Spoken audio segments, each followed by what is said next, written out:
Hey, race, and I'm going to talk about the economic of race, class, and gender in America. A lot of us believe that we do not have classes and there is no such an economic race in America, but the economic division are real in the States. Especially after 2008 and after what we left. In that matter, I'm going to read Imagine a Country by Holly Sklar.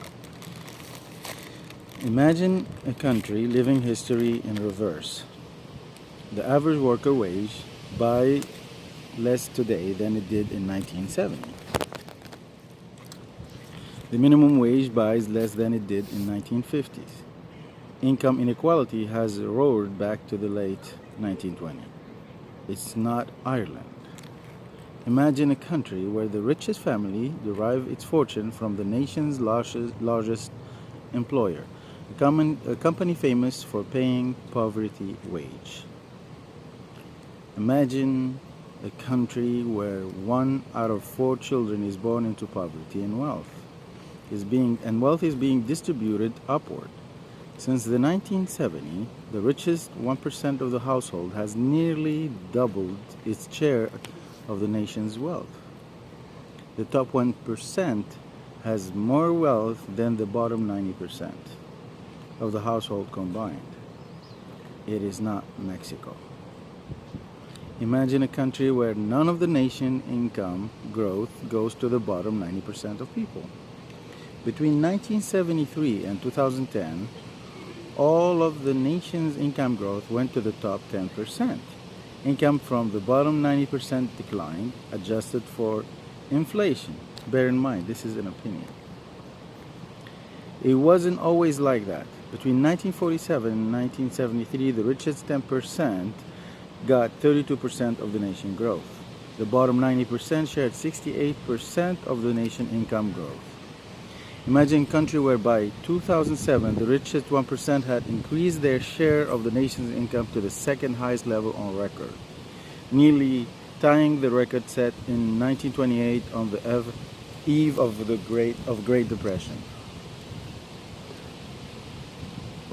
Not coincidentally, the nation experienced its worst economic downturn since the Great Depression, from December 2007 until June 2009, when the economy began growing again, but unemployment, underemployment, and foreclosure remained high. Imagine a country where in 2010, the first year of economic recovery after a Great Recession, 93% of all nation income growth went to the richest 1%. Imagine a country where more and more jobs are keeping people in poverty instead of out of poverty.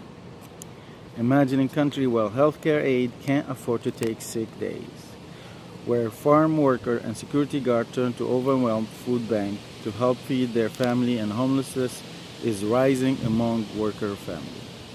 Imagine a country where some are paid so little their children go without necessity, while others are paid so much their grandchildren could live in a luxury without having to work at all. Imagine a country ranked number 42 between Uruguay and Cameroon in the list of nations from greatest to the least inequality in family income distribution. More than 90 countries are less unequal. It is not Argentina. Imagine a country where taxes were cut so much that the nation's richest bosses pay lower effective rate than workers. The nation's 400 richest taxpayers paid an average federal tax rate of 19.9% in 2009, down from 29.9% in 1995. As Reuters columnist observed, the top 400 paid an average income tax rate of 19.9%, the same rate paid by a single worker who made $110,000 in 2009. The top 400 earned 5 times that much every day. Imagine a country that gave tax break to millionaires while millions of people went without health insurance, and the infrastructure built by earlier generation of taxpayers fell apart. Imagine a country giving nearly $1 trillion in tax break to millionaires and billionaires since 2001 while going into massive debt with other countries. It is not Greece. Imagine a country where worker productivity went up, but worker wage went down. In the world of National Labor Department, as the productivity of worker increased, one would expect worker compensation to experience similar gain. That's what happened between 1947 and 1973.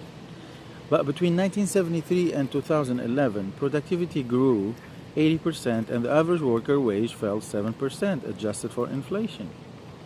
Imagine a country where minimum wage raises have been so little, so late, that minimum wage worker earned less in 2012, adjusted for inflation, than they did in 1956. The national minimum wage reached its peak value back in 1968 when it was $10.55 an hour, adjusted for inflation $2012. And the $7.25 minimum wage in effect since 2009, today full-time minimum wage retail workers, security guard, child care worker, health aide make just $15,000 a year. Last century, 1968 minimum wage worker made $21,000 a year adjusted for inflation. Imagine a country where the minimum wage has become a poverty wage instead of anti-poverty wage. The minimum wage has lagged so far behind necessity that keeping a roof overhead is constant struggle, and family health coverage would cost nearly all the annual income of a full-time worker at the minimum wage. Imagine a country with poverty rate higher than they were in 1970. I have to say something about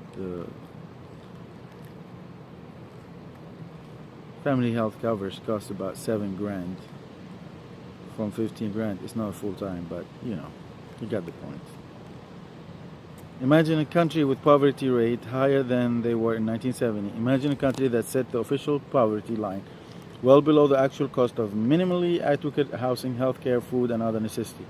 On average, households need more than double the official poverty threshold to meet basic needs.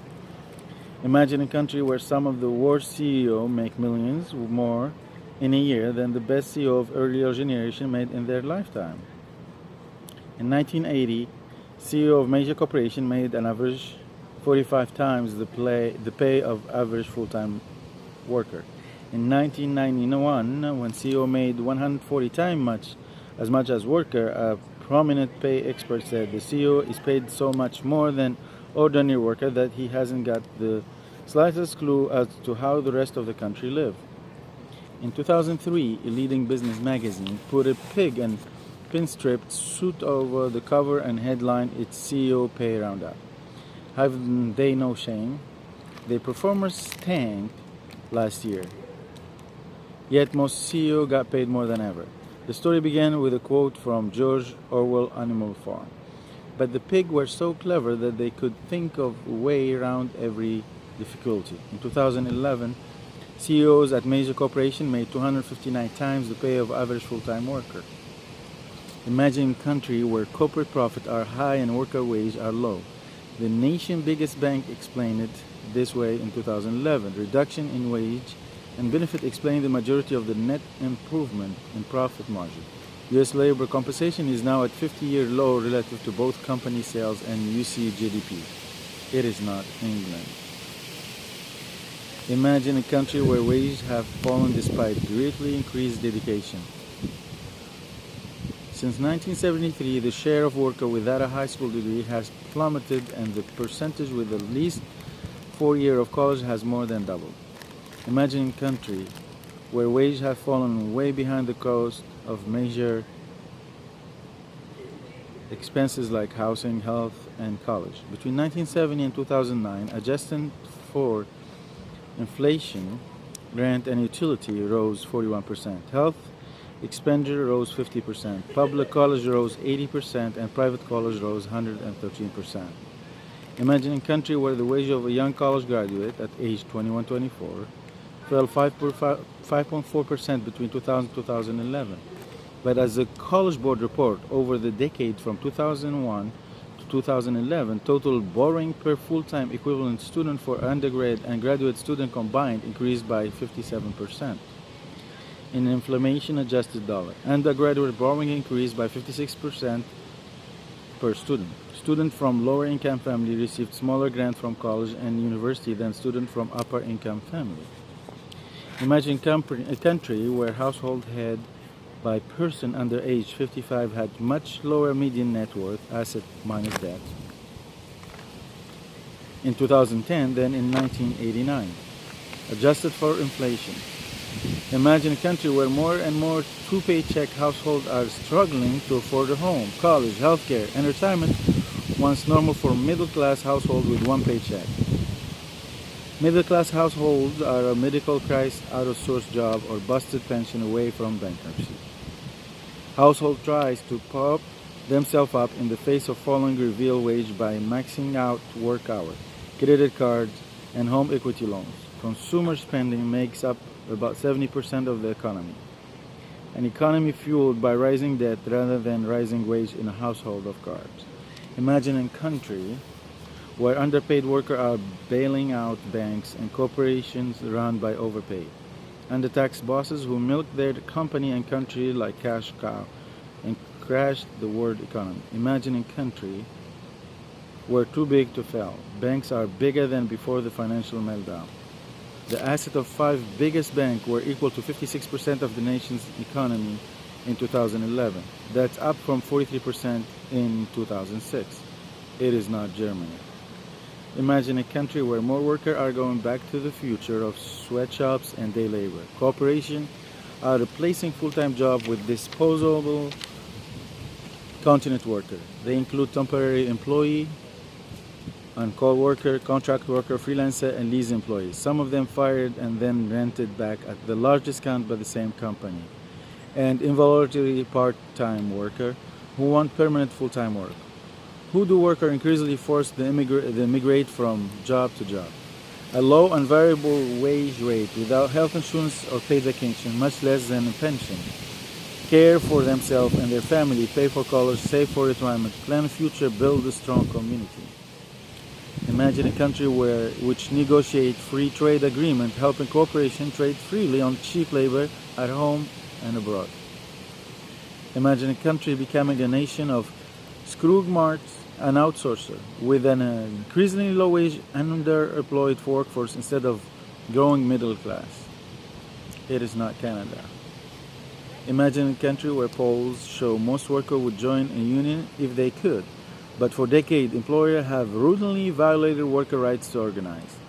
A leading business magazine observed in 2004, while labor unions were largely responsible for creating the bored middle class after World War II, that's not the case today. Most employers fiercely resist unionization, which along with other factors has helped union membership to just 13% of the workforce, versus a mid-century peak of more than 35%.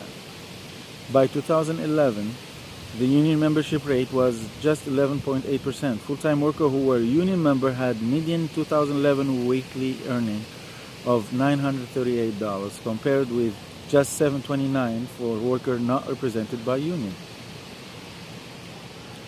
It is not South Korea. Imagine a country where nearly 2/3 of women with children under age 6 and more than 3/4 of women with children at age 6 to 17 are in a labor force. But paid family leave and affordable childcare and after-school program are scarce. Apparently, kids are expected to have 3 parents. 2 parents with jobs to pay the bills and another parent to be home in middle afternoon when school lets out, as well as all summer. Imagine a country where women working full-time earn 77 cents for every dollar men earn. Women don't pay 70 cents on a man's dollar for their education, rent, food, or health bill. The gender wage gap has closed just 13 cents since 1955.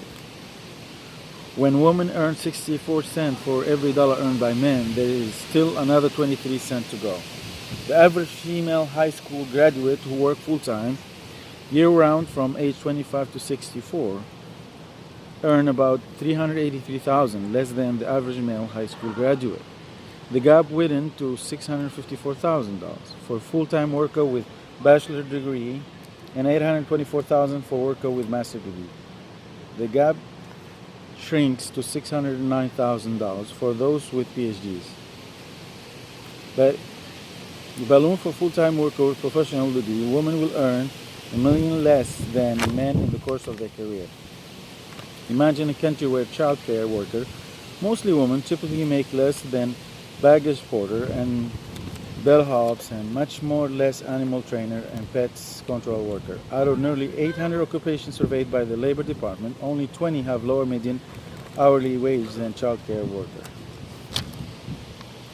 Imagine a country where women are 47% of the nation's labor force, but just 4% of the CEO and 14% of the executive officer of the largest 500 companies. Never mind, that company with a higher share of women in their senior management team financially outperform companies with lower representation.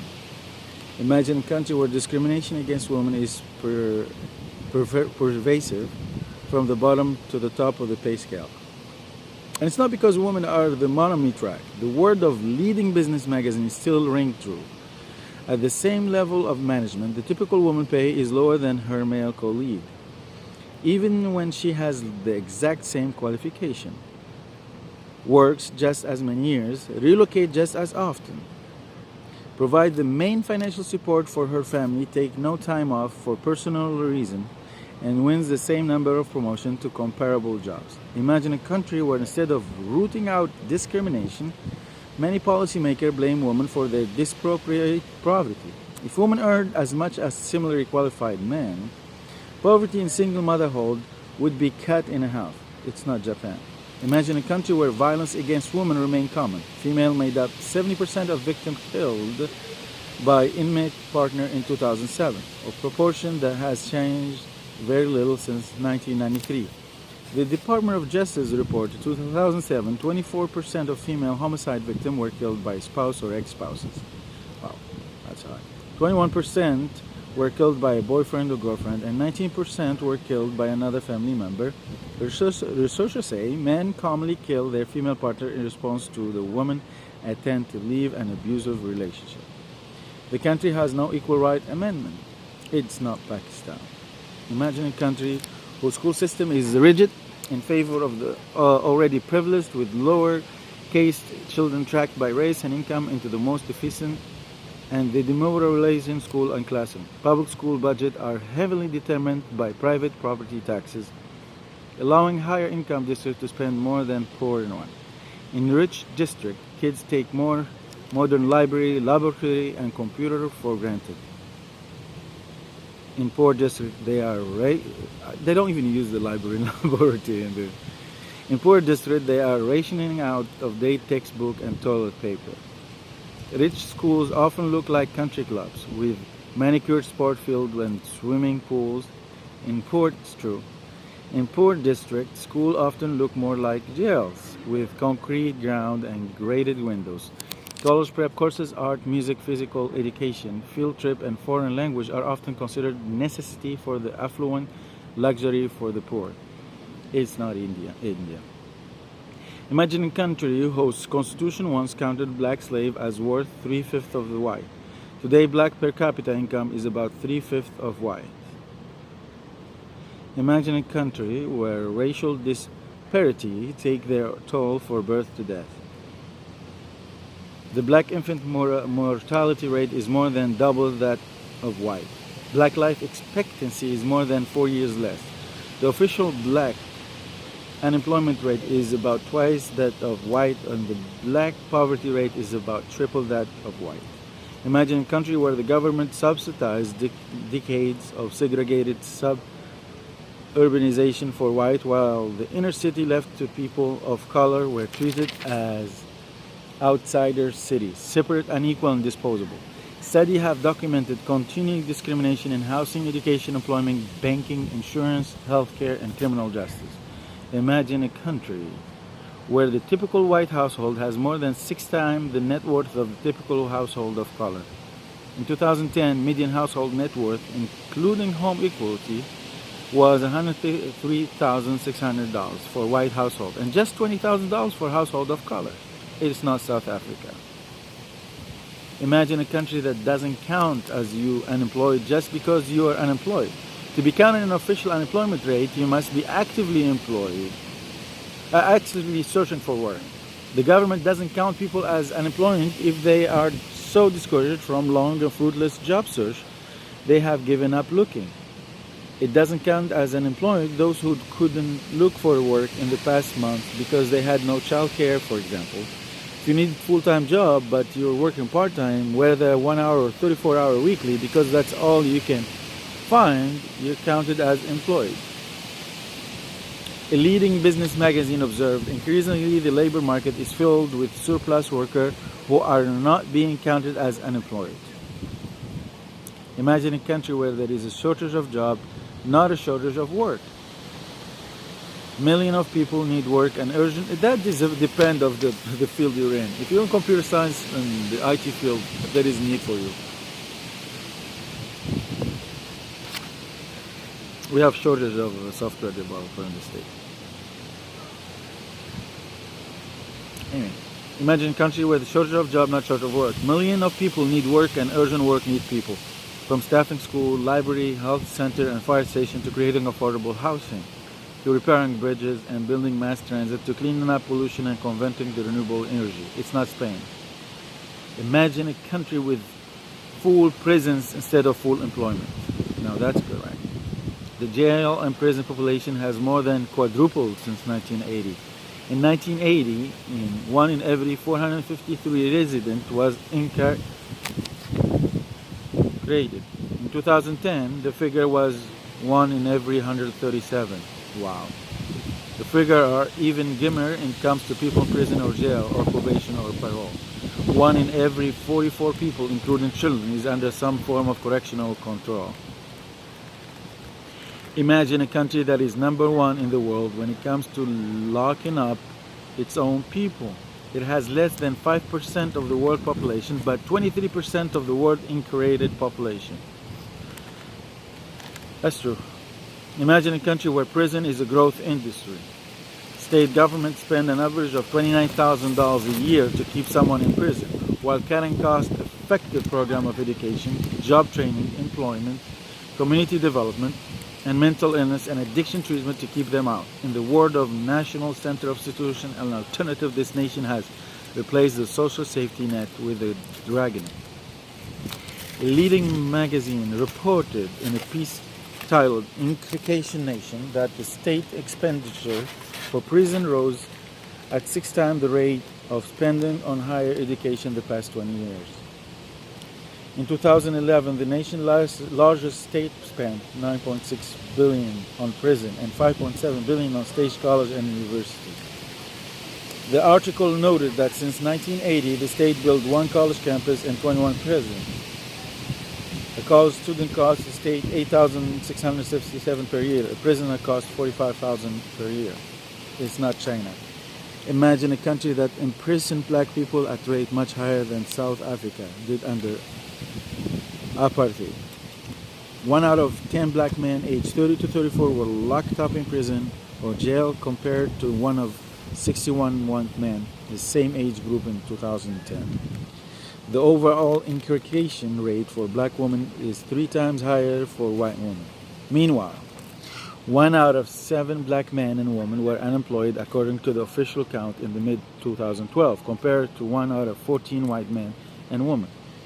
Remember, to be counted in an official unemployment rate, you must be actively looking for a job and not finding one. Surplus workers are increasingly being criminalized. Imagine a country whose Justice Department observed the fact that the legal order not only countenanced by sustained slavery, segregation, and discrimination for most of our nation history, and the fact that the police were bound to uphold that order, set a pattern for police behavior, an attitude toward minority community that has persisted until the present day, racial profiling, and driving white, black, and well-known terms. Imagine a country where from first arrest to third strike resulting in lifetime sentence, often for nonviolent petty crime. Black and Latino are arrested and imprisoned in massively disproportionate numbers. Imagine a country waging a racial bias war on drug. Although black and white engage in a drug offense at a comparable rate, a human rights group report black are 10 times more likely than white to enter prison for drug offense. Between 1999 and 2007, 80% or more of all drug arrests were for possession, not sales. A study in a prominent medical journal found that drug and alcohol rates were slightly higher for pregnant white women than pregnant black women, but black women were about 10 times more likely to be reported to authority by private doctor and public health clinic. Under mandatory reporting law, poorer women were also more likely to be reported. It is said that truth is the first casualty in war, and the war on drug is no exception, contrary to stereotype. The typical cocaine user is white, male, a high school graduate, employed full-time and living in a small metropolitan area or suburb, says the nation's former drug Caesar. A leading newspaper reported that law officer and judge say, although it is clear that whites sell most of the nation's cocaine and account for 80% of its consumer, it is black and other minority who continue to fill up the courtroom and jails, largely because in a political climate that demand that something be done. They are easiest people to arrest, they are the easiest to scapegoat. It's not Australia. Imagine a country that ranks first in the world in wealth and military power and just 48th in infant mortality, a little better than Croatia, and behind countries such as Cuba and South Korea. If the government were a parent, it would be guilty of child abuse. Thousands of children die preventable death. Imagine a country where healthcare is managed for healthy profit. Between 1999 and 2011, the average cost of insurance premium more than doubled. Other industrialized countries have unreal health coverage, but in this nation, 1 of 5 people under age 65 have no health insurance, public or private, at any time in 2010. The absence of health insurance is hazardous to your health, say the Institute of Medicine. Uninsured people, children as well as adults, suffer worse health and die sooner than those with insurance. Lack of health insurance typically means lack of preventive health care and delayed or second-rate treatment. The uninsured are as much higher risk for chronic disease and disability, and uninsured adults have 25% greater chance of dying. Adjusting for demographic, socioeconomic, and health characteristics, uninsured women with breast cancer have 30% to 50% higher risk of dying than insured women. For example, severely injured car crash victims who are uninsured receive less care in the hospital and have 39% higher mortality rate than privately insured patients. Imagine a country where healthcare is literally a matter of life and death. But every day more than 2,000 babies are born without health insurance. The country's northern neighbor, which has universal health care, has a life expectancy that is 3 years longer. Imagine a country where many descendants of its first inhabitants live on the reservation strip minded of natural resources and have a higher proportion of people in poverty than any other ethnic group. Imagine a country where centuries of plunder and lies are masked in expression like Indian Giver, where the military is still dubbed enemy territory, Indian country. The 2011 military operation that killed the nation's #1 enemy, called Operation Journeyman.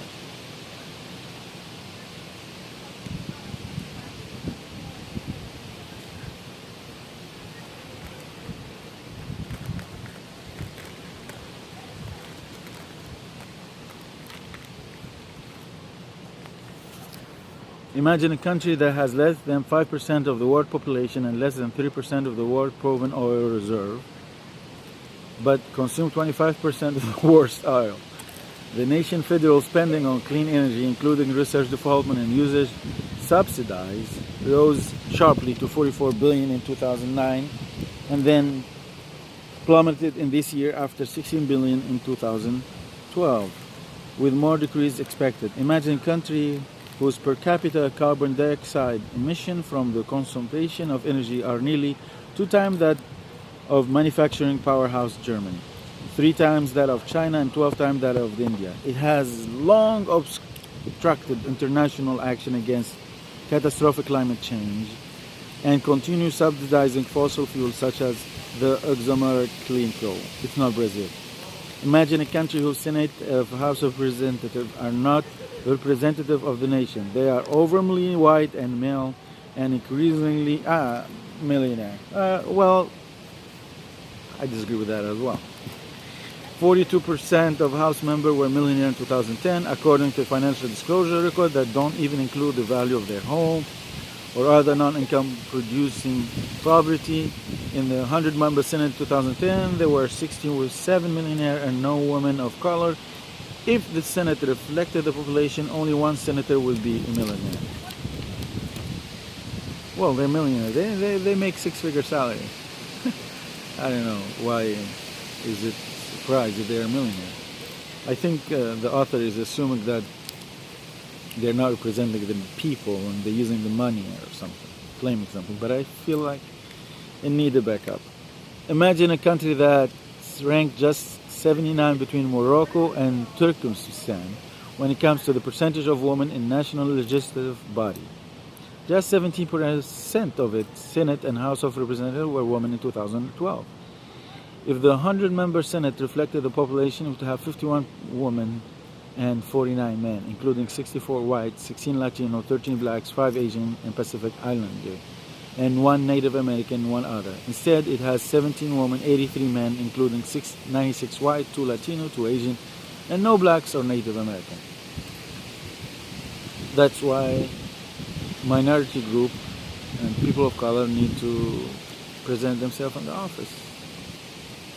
Imagine a country that made it easier for billionaire corporations to pour money into election while making it harder for people to vote. Nah.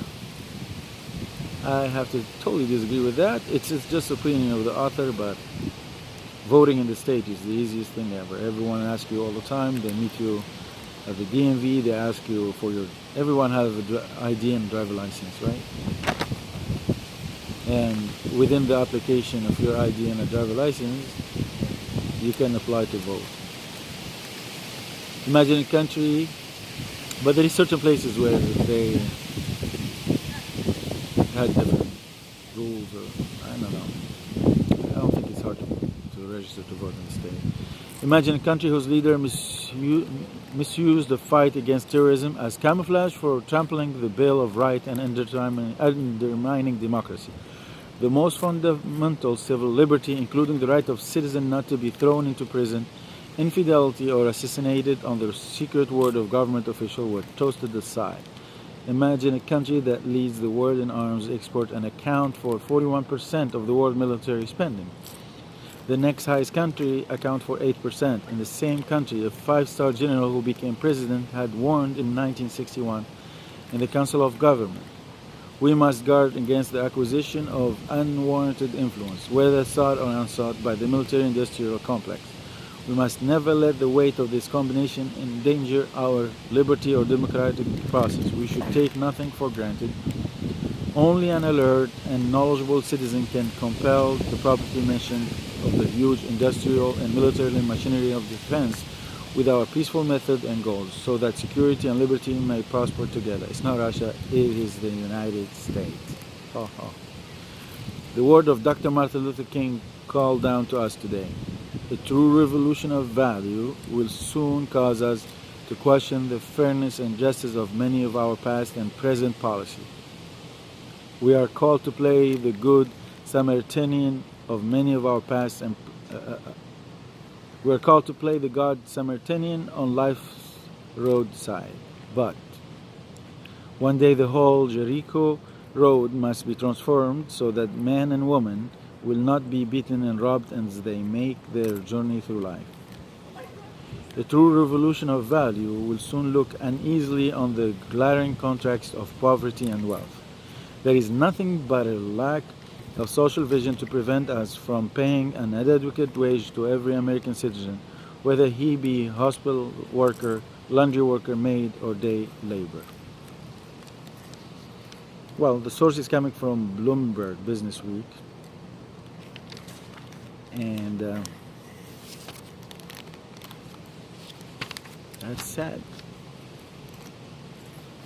But still, capitalism is great. And I believe, just in response to the author of the article, that it's not that bad. I think he could have used a stronger argument, Holly. You could, like, for example, it looks like you exaggerated when you talk about healthcare cost as much as a whole year salary of someone on minimum wage. It's not the case. You can get a healthcare Kaiser for, I don't know, $350 to $650 a month. That's the max. And we have Medicaid, we have Obamacare, we have a lot of options in the state, I think. It's an opinion anyway. And you can be healthy and wealthy in America. This is a land where you can make it. It's a decision. It's not easy like anywhere else. It is true that wealth is not spread equally, and it's getting harder for those minimum wage to live in the state. I mean, I can talk about San Francisco. We have so many people that are homeless, and I hope that the system help those and who are unable and minority group. Other things, yeah, that's true. We are a country that jail its own people. It's very it's a tough fact. 1 in 44. Wow. Anyway, point of the article: present yourself. If you're one of the minority group, be a leader. Try to be elected to offices.